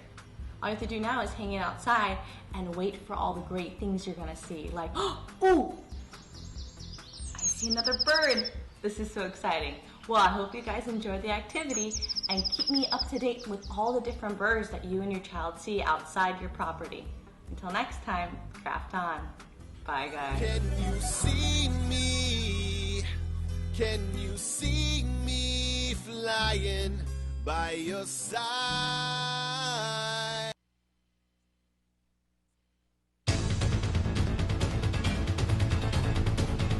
Hi, I'm Shannon Penrod, and this is my son, Jem. We're here today at the Home Depot. You might know that Home Depot is famous for giving free classes to adults on lots of things like tiling and other home crafts. Well, they also have free classes for kids as well. It's called the Kids Workshop. We love doing that, don't we, Jem? Yeah. It's cool. So come on inside with us and let's do a craft. Yay.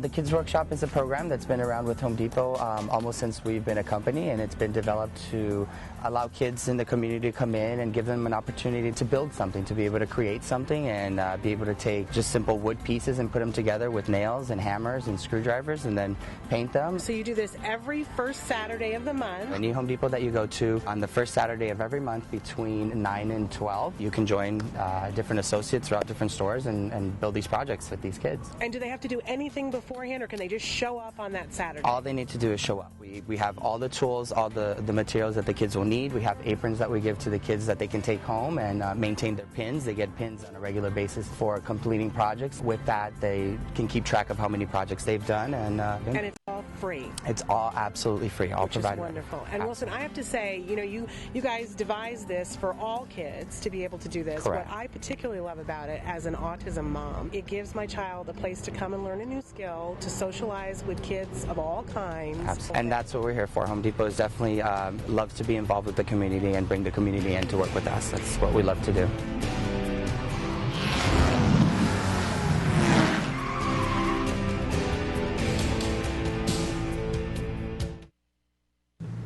We're back. Welcome back. Yep. So let's talk autism with Shannon and Nancy. And we said, first we said Lisa and Cole, but they're going to be in our next segment.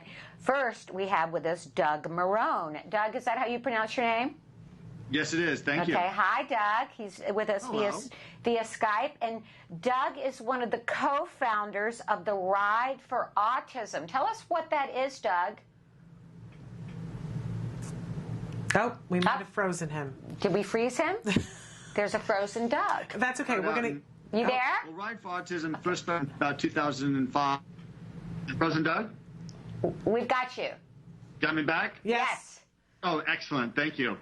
In 2005, we started as a motorcycle ride, raising money for families locally, really on the day-to-day activities that families struggle with on the economic side.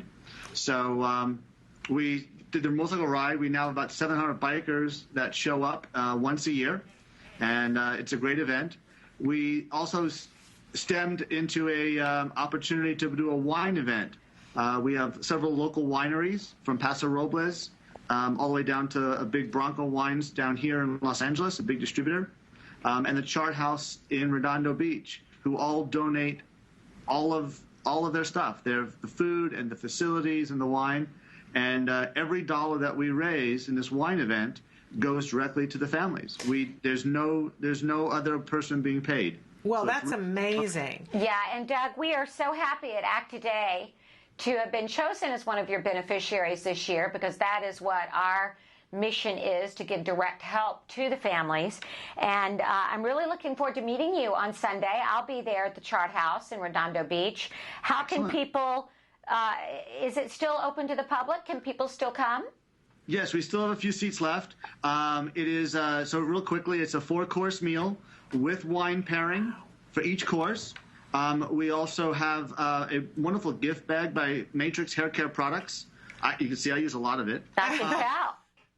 Thank you. And it's all for $85, including all taxes and gratuities.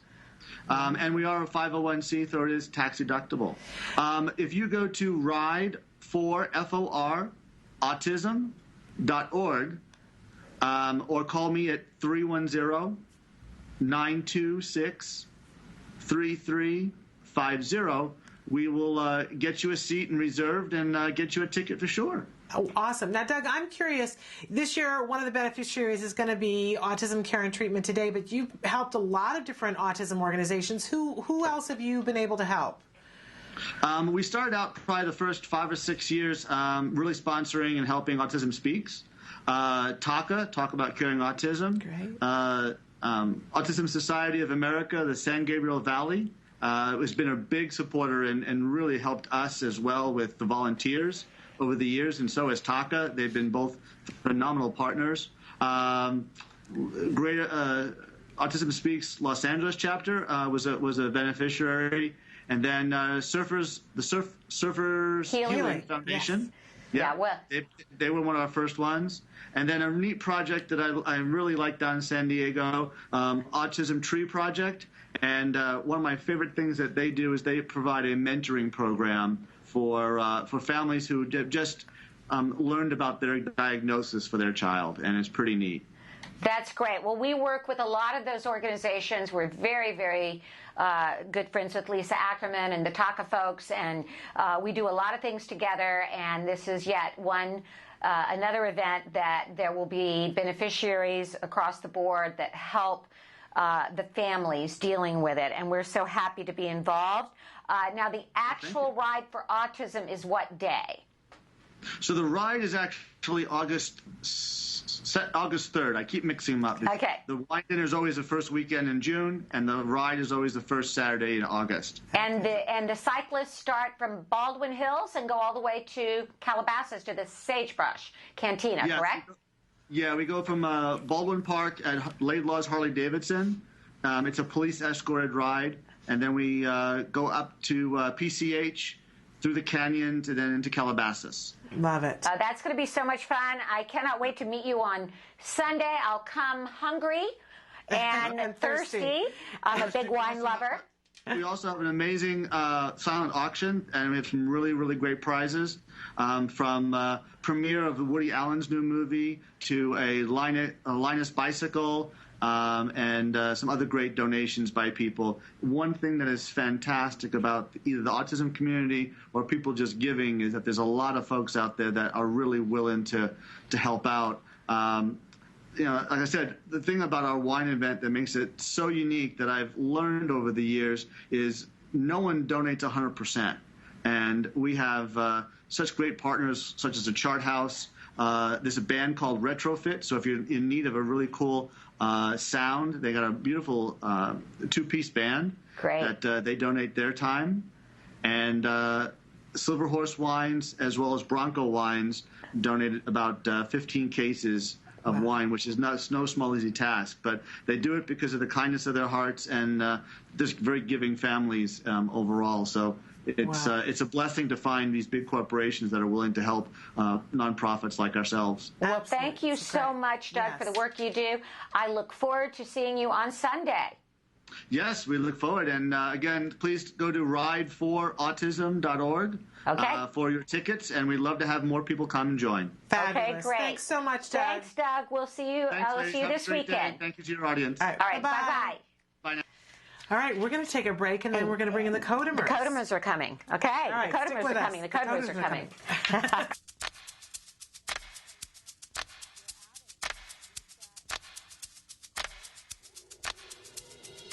I'm Shannon Penrod, and we are here at the Gluten Free Expo. We're really excited about it. Can't wait to give you a look at all the tasty things there are to try.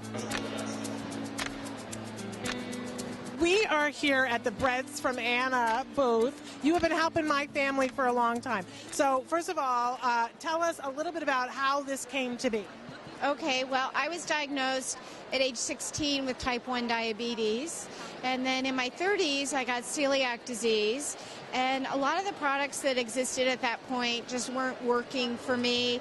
So I made my first mix, which was gluten, soy, rice, and nut-free. And then my sister was diagnosed with celiac, and she has Hashimoto's, so she can't digest lactose, and she was allergic to corn. So I made a mix for her, and I had these 2 little mixes on my website, and then the autism community started reaching out to me for a yeast-free mix. And then my nephew was diagnosed with autism. So we have stuck to really trying to make our products as free as possible of the top 8 allergens. We're free of so many of those trigger foods that they work well for these kids. And the bean flours we use are pre-soaked, so they're easier to digest. And it tastes good. That's the most important thing. It tastes really good. And I truly believe there's healing that happens from the pleasure that you get from eating, and I want people to feel that they're not making a sacrifice by having to be on a special diet. Where can people get them? There is a store locator on our website, so you can check that out. And we encourage people to ask stores to bring it in if they have a store they like to shop at that we're not in. We are here right now at the Bob's Red Mill Natural Foods booth. You know, you've heard me talk about them on the show before. I love them. The 2 hot items are coconut flour and almond flour. They're just rocking because they please a lot of audiences. They've got the gluten-free. They please the paleo.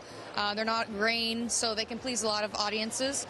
And as far as the mixes, you know, we're always the pizza crust, the cornbread, and then our oats are still just right up there. So, and we have over 100 products now that are certified gluten-free. So we're trying to please all audiences with that. We are here at one of the most popular booths, the Udi's booth. Tell us some of the things that might be good for a GFCF diet. Perfect. So all of our products, with the exception of the cookies and the brownie bites, are milk-free, casein-free, and they're made in separate, dedicated facilities. So basically anything here other than cookies and brownie bites is good. For kids, the granola, because it's chocolate. And then we have things like double vanilla muffins that can double as cupcakes. And if you can do like a sugar-free frosting, milk-free frosting, then it's even better.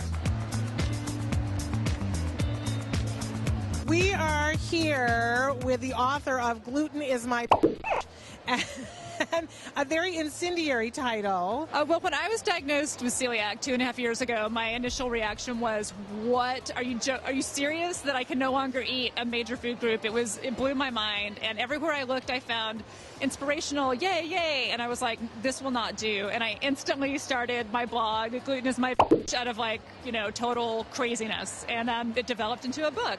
The subtitle of it is Rants, Recipes, and Ridiculousness for the Gluten-Free. So a little bit of everything then, stories and recipes. Yes, it's personal stories. It's a guide on how to get through this time in your life. It's also, there's information if your child is diagnosed, there's travel information, and there's also a chapter on the future of gluten-free and what it means for all of us that are suffering through a lack of donuts. We are here at the Enjoy Life booth. Tell us about what Plentals are. We just tried it, and it rocked our world. Well, Plentals are a lentil-based snack. And the great thing about Plentals is 3 of the 4 flavors are dairy-free. So there's no gluten, there's no casein.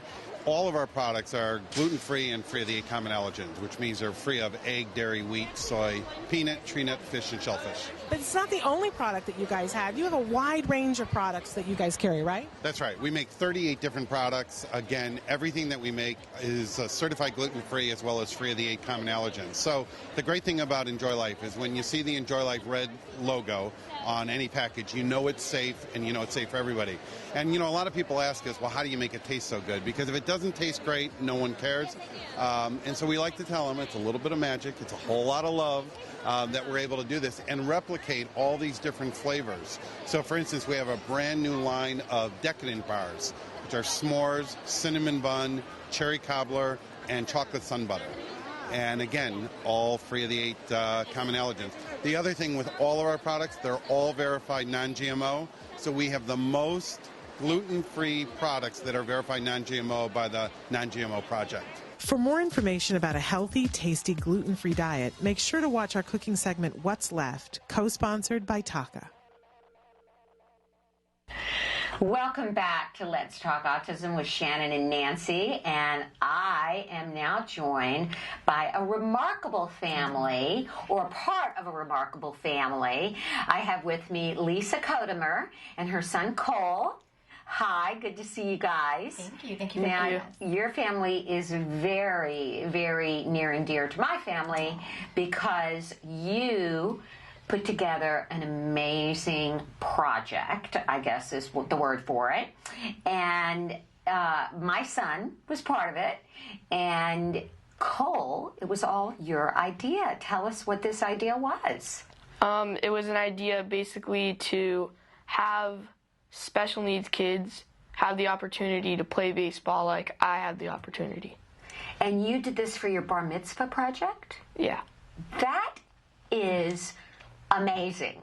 I have to tell you, I have yet to get over the fact that a young man at your age, you're in what grade?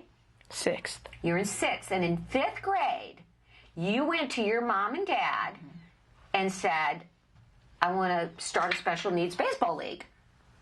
Right? Yeah. Lisa, what did you say when Cole came to you with this? It was a dream come true because I also coached special needs kids over 20 years ago. So I was speechless. I'm like, wow, this is a dream for a son to want to follow his mother's footsteps. When I thought about a bar mitzvah project for him, I was thinking of just like a one-day great project. Yeah, that's you know, something fast. Yeah, bar mitzvah project. Yeah, well, do something that'll take you to like a school project, right? Exactly. Yeah, but no. Your son comes to you and says, I want to start a special needs baseball league. And you're like, okay, great. Pretty much. You and your husband, and you have another son. Camden, yeah. Camden. Everybody in the family has names that start with K. Except me. Except you. Okay, your husband is Corey. Right. And I think we have some pictures we'll show in a minute. But you ended up being my little boy, Wyatt's. You were the buddy. Correct. Yeah. And Wyatt was the champion. And I think, I don't know, Emily, you let me know when you got some pictures so I can let Cole and Lisa look up there. But because there's some really heartwarming photos from the season. Now, Lisa and Cole, were you surprised by the response? Here we go. There's your family. Okay, there's Corey, Cole, Camden, and Lisa. So you get to see the whole family there. And your husband was out there, let me tell you. This was a family project. I mean, you guys had a lot of work. There's Wyatt. There's my little boy with Cole. And you're obviously telling him how to play and what to do. Look at you teaching him how to hit the ball. Oh, my God. Oh, there's Wyatt. That's my little boy. And look at you pointing. Oh, what's that little boy's name? There's little Jacob with Max. Little Jacob. Oh, my God. Is he darling? And Nicholas. Nicholas, yes. Aww. Little Jacob with Cole. And you can see the love here, okay? Is this not, I mean, when I look at that, and when I think about what your family has done, and the compassion in action, you know, this is a campaign here at Autism Live that, you know, Shannon shaved her head as an act of compassion. What your family has done, to me, is just remarkable, and it's such a great model for how we need to become more aware of those with differences. And Absolutely. What did you learn from this process, Cole? I learned to be thankful for what I'm given and to notice the other people that aren't similar to me. Right. I would say. That aren't typical, right? Yeah. What we call typical. But I bet you learn from a lot of these kids. Now, most of them do have autism, you find, in the league. You do I would say most of them, yeah. Down syndrome, autism, other developmental delays. And I'm sure you got so much back from these families. Unbelievable. Unbelievable. Yeah. And you kept it going. Well, that's the other amazing thing. Okay, you didn't just start this. You grew. So you started it a year ago. So when Wyatt started, it was last season. And we started with 18 kids. Right. Actually, Wyatt was our second child to sign up, and we thought at that point we were only going to have 2 kids. We weren't getting too far, and I wanted to quit, and Cole kept saying, we can't quit, we got to keep going. And he was right. We got up to 18 kids. And then this season, we got up to 32 kids and over 70 volunteers.